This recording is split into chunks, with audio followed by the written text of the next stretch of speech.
Hello friends, स्वागत करता हूं आपके अपने चैनल इंडिया स्टडी जोन में।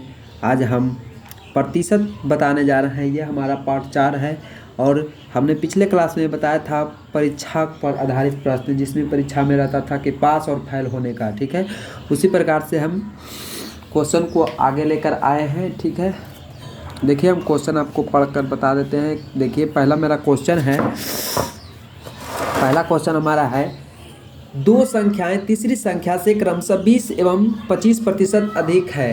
पहली संख्या और दूसरी संख्या का कितना प्रतिशत है।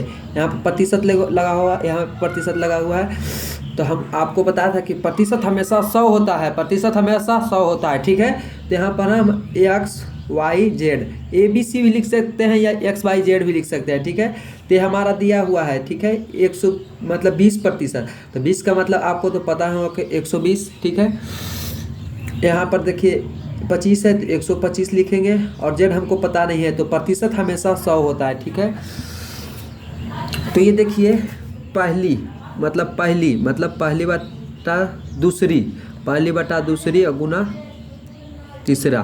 ठीक है, इसको काट दीजिए तो ये कट जाएगा 25 का 25 25 या 75, इसको काट दीजिए 25 तक 100, 25 बचे। ठीक है, इसको काट दीजिए 24 बचे, 24 बचे 20 से 24 तक 96। यह हमारा जो इसका उत्तर होगा वो हमारा 96 होगा। ठीक है, 96 आंसर हो जाएगा, 96% लिख सकते हैं। ठीक है, 96 हमारा आंसर हो जाएगा। ठीक है, नेक्स्ट क्वेश्चन देखिए हमारा है, किसी संख्या के 60% में 60 जोड़ने पर वही संख्या प्राप्त होता है। संख्या 30% ज्ञात करें। ठीक है, संख्या ज्ञात करना था। ठीक है, तो इस क्वेश्चन में देखिए कुछ नहीं करना था। इस प्रकार के क्वेश्चन में देखिए प्रतिशत हमेशा 100 होता है। ठीक है, 100% होता है। यहाँ पर दिया हुआ था 75, 30 60 दिया हुआ था। ठीक है, तो यहाँ पर 60 दिया हुआ था, 60% दिया हुआ है। यहाँ पर 60 जोड़ने की बात किया। ठीक है, यहाँ 60 जोड़ने की बात किया है। ठीक है, तो 60 तो हो गया, तो हमारा 40 बच रहा था, 100, क्योंकि 60 और 40 100 होता है। यहाँ पर 40% हो जाएगा। ठीक है, यही 40 का मान दिया हुआ है। ठीक है, 40 का मान दिया हुआ है 60, 40 का मान दिया हुआ है 60। ठीक है, अब 100 का मान निकाल देंगे हम। ठीक है, 100 का मान निकाल देंगे तो हो जाएगा 60/40 गुना 100, 60/40 और गुना 100। इसको काट दीजिएगा तो 20 दिया 60, 20 दूनी 40, इसको काट दीजिए तो ये हो जाएगा 150। ये हो जाएगा 150, ये हो गया 150। ठीक है, लेकिन अब बोल रहा है कि 150 का 30%, तो यहाँ पर देखिए 150 गुना 30%, यहाँ पर देखिए 30% ज्ञात करना है। ठीक है, इसको काट दीजिए तो ये कट जाएगा, तो एक जीरो से एक जीरो कट जाएगा, एक जीरो से एक जीरो कट जाएगा, 15 या 45 हो जाएगा, 45 हमारा आंसर हो जाएगा। ठीक है, 45% हमारा आंसर हो जाएगा।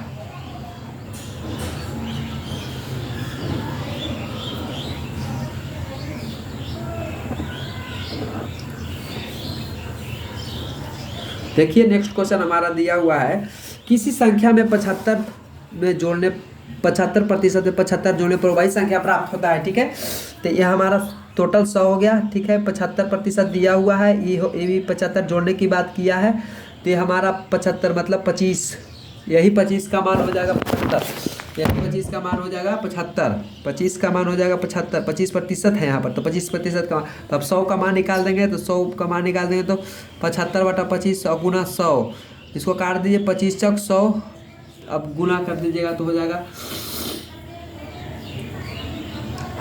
75 तक 300, 300 हमारा आंसर हो जाएगा। ठीक है, 300 हमारा आंसर हो जाएगा। ठीक है, अब देखिए क्वेश्चन मेरा दिया हुआ है, एक संख्या में 20% की कमी करने पर वह संख्या 40 हो जाता है, तो संख्या ज्ञात करें। ठीक है, 20 कमी करने की बात बोला है। ठीक है, तो ये हो जाएगा हमारा 80, यही 80 का मान 40 दिया हुआ है। ठीक है, तो अब 100 का मान निकाल देंगे। ठीक है, तो ये हो जाएगा 40/80 और गुना 100। ठीक है, इसको काट दीजिए, 2 बार में काट जाएगा, इसको काट दीजिए तो ये हमारा 50% हो जाएगा, 50% की कमी। ठीक है, नेक्स्ट क्वेश्चन हमारा देखिए, ये इंपॉर्टेंट क्वेश्चन एग्जाम का पूछा गया क्वेश्चन है। इस प्रकार का क्वेश्चन पूछा जाता है, एक परीक्षा में एक विद्यार्थी 30% अंक लाता है और वह 10 अंकों से फेल हो जाता है। उसी परीक्षा में विद्यार्थी 38% अंक लाता है और वह 14 अंक से पास हो जाता है, तो परीक्षा का कुल कितने अंकों का लिया गया। ठीक है, एक क्वेश्चन मतलब एक नोट आप याद रखिएगा कि जहाँ पर पास और पास जहाँ पर दिया रहे, 2 को पास इसमें दिया रहे तो वो हमेशा घटेगा। ठीक है, 2 को फेल जहाँ पर लिखा रहेगा, 2 बार फेल लिखा रहेगा तो भी घटेगा आपस में। ठीक है, अब देखिए जहाँ पर एक पास की बात किया है और वहाँ पर एक फेल की बात किया है, ठीक है, तो वहाँ पर जुटेगा, प्लस हो जाएगा। ठीक है, एक जहाँ पर फेल लिखा रहेगा और पास लिखा रहेगा वहाँ पर भी जुटेगा। ठीक है, सेम डायरेक्शन घटेगा, जहाँ पर पास पास रहेगा वहाँ पर घटेगा और जहाँ पर फेल रहेगा वहाँ पर भी घटेगा। ठीक है, इसको आप याद रखिएगा इस प्रकार के क्वेश्चन में, क्योंकि बनाने में आपको सहयोगी मिलेगी। ठीक है, अब देखिए इस प्रकार के क्वेश्चन को आप कुछ नहीं करना है। देखिए किस प्रकार से बनाते हैं इस प्रकार के क्वेश्चन को। हमारा दिया हुआ है 10% अंकों से फेल हो गया था, यही 10 का मान 90, मतलब 10 अंकों से फेल हो गया। ठीक है, तो 90, 10% का मान 90 यहाँ पर। ठीक है, तो इस प्रकार के क्वेश्चन में कुछ नहीं करना, ये नहीं होगा, अंतर लेना है। ठीक है, यहाँ पर देखिए 30 है, 30 अंक, 30 अंक,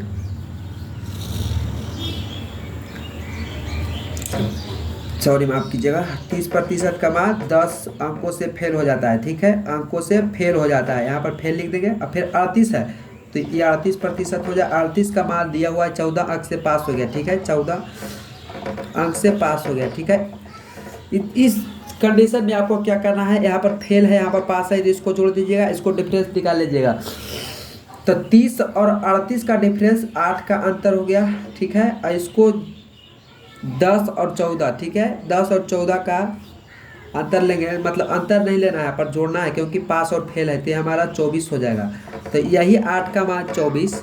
ठीक है, तो 1 का मान 3, तो 100 का मान 300, यह हमारा 300 आंसर हो जाएगा। ठीक है, इसी प्रकार से अगर क्वेश्चन में कहा जाए, यहाँ पर भी देखिए क्वेश्चन में मान लिया जाए, पिछला क्वेश्चन में हम बता रहे हैं एक संख्या में 20% की कमी, यहाँ पर कमी की बात किया है। और किसी भी क्वेश्चन में अगर वृद्धि की बात भी लिखा रहेगा, जहाँ पर कमी दिया हुआ है वहाँ पर वृद्धि की बात दिया भी जा सकता है, तो उसको कुछ नहीं करना है। आप जितना मान लीजिएगा 100, ठीक है, और जितना वृद्धि या कमी की बात करें तो 100 में से जितना वृद्धि बोलेगा उतना आप जोड़ दीजिएगा, और जहाँ पर कमी की बात करेगा तो हाँ 100 में से जितना दिया रहेगा उतना कमी कर दीजिएगा, और जो दिया रहेगा, ठीक है, उसमें से आप करके मान निकाल के 100 का मान निकाल लीजिए, आंसर आ जाएगा।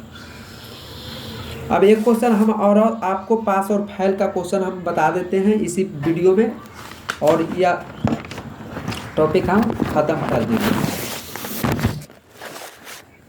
हमारा क्वेश्चन देखिए है, एक विद्यार्थी 20% अंक लाया और वह 40 अंकों से फेल हो गया। ठीक है, दूसरे विद्यार्थी 32 अंक लाया और 4 अंकों से फेल हो गया। उत्तीर्ण होने के लिए न्यूनतम संख्या ज्ञात करें। ठीक है, यहाँ पर देखिए दोनों फेल की बात किया, यहाँ पर भी फेल दिया हुआ है और देखिए यहाँ पर भी फेल दिया हुआ है, वह यहाँ पर भी फेल दिया हुआ है। ठीक है, तो यही 20% का मान जो होगा, 20% विद्यार्थी 40 अंकों से फेल हो गया। ठीक है, यहाँ पर फेल लिख देते हैं 40 अंकों से।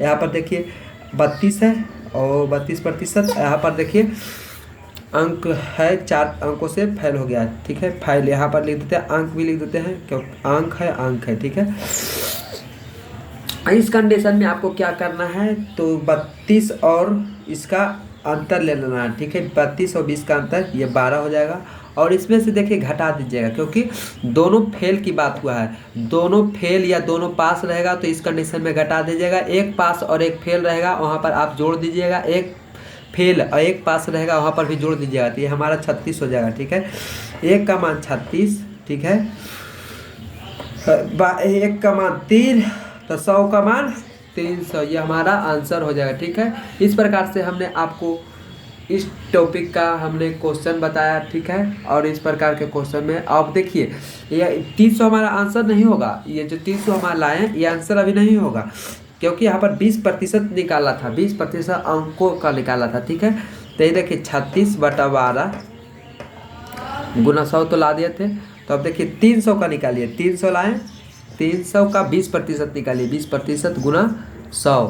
तो इसको काट, अब फिर 40% अंक लाना था, यहाँ पर 40 कीजिए, जोड़िए 40 को, और उसके बाद देखिए काटिए, इसको काट दीजिए, 3 बार में कट जाएगा, ये हो जाएगा 60, ये हो जाएगा 60, और ये जोड़ दीजिए 40 को, तो 60 और 40 100 हमारा आंसर हो जाएगा। ठीक है, 100 अंक। ठीक है, यहाँ पर अंक लिख दीजिएगा। ठीक है, 100 अंक ये हमारा आंसर हो जाएगा। ठीक है, अगर किसी को समझने में दिक्कत हो तो हमें कमेंट सेक्शन में लिखकर पूछ सकते हैं। ठीक है, अगर आपके पास किसी भी प्रकार का बुक हो, चाहे RS अग्रवाल या शकीर अहमद या किसी भी प्रकार का बुक हो, तो आप उससे बना सकते हैं क्वेश्चन। अगर नहीं बनता हो तो आप बना सकते हैं। ठीक है, थैंक यू।